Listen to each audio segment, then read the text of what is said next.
Assalamualaikum warahmatullahi wabarakatuh. Saya Rasy Rizky Pratama dari F10. Di sini saya akan menjelaskan kepahlawanan nasional dari Sultan Hidayatullah. Sultan Hidayatullah lahir di Mataram pada tahun 1822. Awalnya ia diberi nama Gusti Andarum oleh orang tuanya.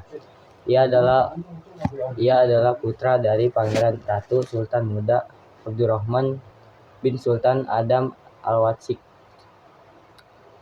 Billah dan Ratu Siti binti Pangeran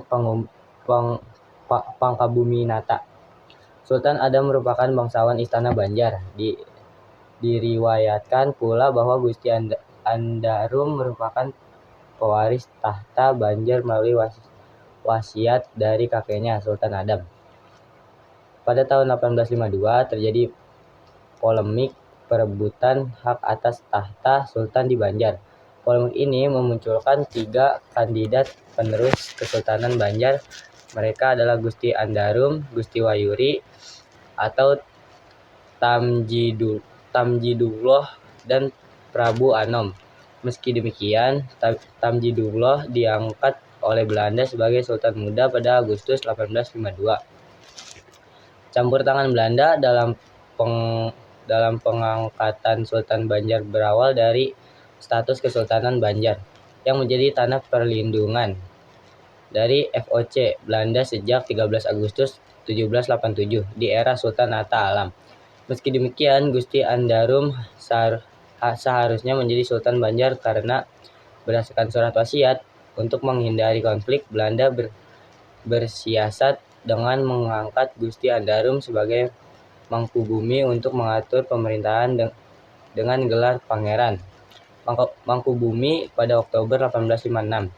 Pada 1858 muncul gerakan untuk melawan kepemimpinan Tamjidullah pada 1859. Saat itu, Gusti Andarum memiliki dasar wasiat dan keris abu gagang sebagai tanda sah bahwa ia adalah pemimpin Banjar selanjutnya. Pada Juni 1859, Belanda mengleserkan Tamjidullah dan digantikan oleh Gusti Andarum yang bergelar Sultan Hidayatullah pada 1860.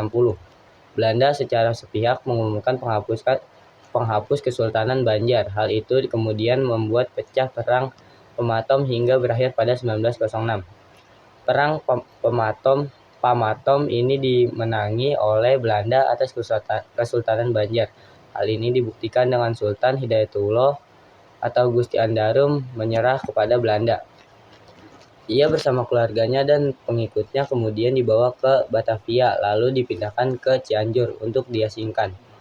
Di Cianjur, Sultan Hidayatullah berperan dalam menyebarkan agama Islam dan melakukan kegiatan dakwah. Sultan Hidayatullah melakukan kegiatan Islam selama di Pangasinan hingga ia meninggal dunia pada 24 November 1904. Sultan Hidayatullah kemudian dimakamkan di daerah Bukit Joglo, Cianjur.